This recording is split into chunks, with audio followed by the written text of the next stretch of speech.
Thanks for staying with us. Back to our coverage on World Malaria Day 2025. Let's bring in consultant family physician Obafemi Awolowo University Teaching Hospital, Dr. Anjorin Atinuke. Dr. Atinuke, why do you think malaria remains a leading cause of death in Nigeria, especially among children under 5 and pregnant women after all these years? Thank you very much. Malaria is still very much with us. And as you said, it's common among the children under 5 and pregnant women because of their reduced immune status. However, the practices of the people has also contributed largely to this.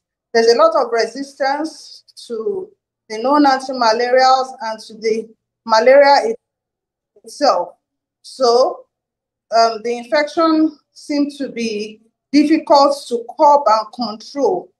In addition, there are other environmental factors that are still prevalent in Nigeria that is contributing to the increasing or the persistent surge of the malaria amongst us, which include the gutters, stagnant water, bushy environment, overuse of anti-malaria medications without proper testing and treatment and tracking. All these factors have contributed to the increasing surge and has not made the war and the fight against malaria appear very effective in Nigeria. Well, prevention, they say, is critical when it comes to malaria control. Beyond insecticide-treated nets and indoor residual spraying, what community-based strategies do you recommend to improve prevention, especially in rural areas where access may be limited? You know, with us in Nigeria, we have a peculiar situation. And the fight against this malaria, as I said, should be a community-based approach. In our environment, what are we doing to the bushes? Because the malaria, the mosquitoes, they need a breeding environment. If they don't have a breeding environment, they can't multiply. So clearing our bushes, clearing the drainages, and people should avoid throwing trash in the drainage so that the water can go freely and the parasites won't have a place to grow. The mosquitoes won't have a place to lay their eggs to produce more of them. They'll bite. So in each community, the environmental sanitation is very important.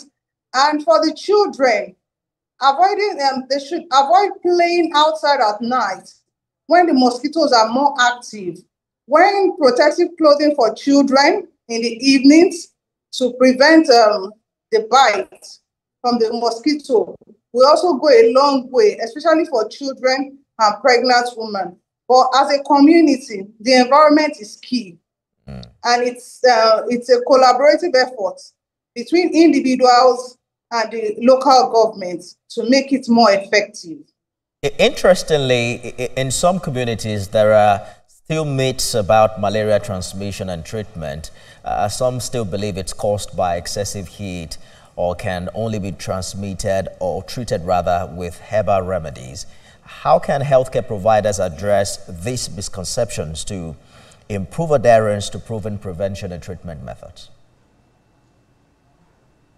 Well, healthcare workers are trying, but we'll keep educating the public to know that malaria transmission, though the transmission may be higher during the hot seasons where there's a lot of sweating, people are clumped up together and all, it may reduce the immunity and make the infection more virulent.